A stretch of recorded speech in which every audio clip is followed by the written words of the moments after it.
Hi. അപ്പം ഞാനിന്ന് വന്നിരിക്കുന്നത് നിങ്ങൾക്ക് ഭവനിൽ നിന്ന് ഇതേപോലെ വളങ്ങളൊക്കെ കിട്ടിയായിരുന്നോ? വേണ്ടോ? എനിക്കിപ്പോൾ കൃഷിഭവനിൽ നിന്ന് കിട്ടിയിരിക്കുന്ന വളങ്ങളാണ് ഇത്. നമ്മുടെ കമ്പോസ്റ്റ്, മണ്ണിൻ്റെ കമ്പോസ്റ്റ്, ഡോളോമേറ്റ്, വേപ്പിൻ പിണ്ണാക്ക്, അങ്ങനെ ബോൺ മീല് എല്ലാം കിട്ടിയിട്ടുണ്ട്.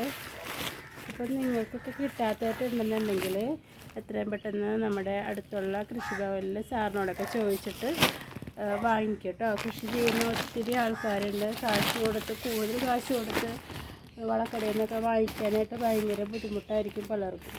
അപ്പോൾ നമുക്ക് ഇതേപോലെയൊക്കെ കൃഷിഭവനിൽ നിന്ന് കിട്ടുന്നുണ്ടെന്നുണ്ടെങ്കിൽ വളരെ ഉപകാരപ്രദമാണ്. അപ്പോൾ എല്ലാവരും അടുത്തുള്ള കൃഷിഭവനിൽ പോയി അന്വേഷിച്ച് ചോദിച്ച് വാങ്ങിക്കുക. ഇത്രയും 4 പാക്കാണ് ഒരു യൂണിറ്റ്. മണ്ണിൻ്റെ കമ്പോസ്റ്റ്, ഡോളോമേറ്റ്, നമ്മുടെ ബോൺ മീല്, പിന്നെ വേപ്പിൻ പിണ്ണാക്ക്, ഇത്ര ഐറ്റംസ് 150 രൂപയ്ക്കാണ് കിട്ടിയത്. 5 കിലോ വെച്ചിട്ടുണ്ട് എല്ലാം. നമ്മുടെ ഡോളോമേറ്റ് 4 കിലോ, ബാക്കിയെല്ലാം 5 കിലോ വെച്ചിട്ടാണ്. അപ്പോൾ എല്ലാവരുടെ അറിവിലേക്കായിട്ട് ഞാനിത് ഷെയർ ചെയ്യാണ്. അറിയാത്തവർക്കായിട്ടിത് ഷെയർ ചെയ്യാം കേട്ടോ. എല്ലാവർക്കും ഉപകാരപ്രദമായൊരു വീഡിയോ ആയിട്ട് അടുത്ത തവണ പിന്നെയും വരാം.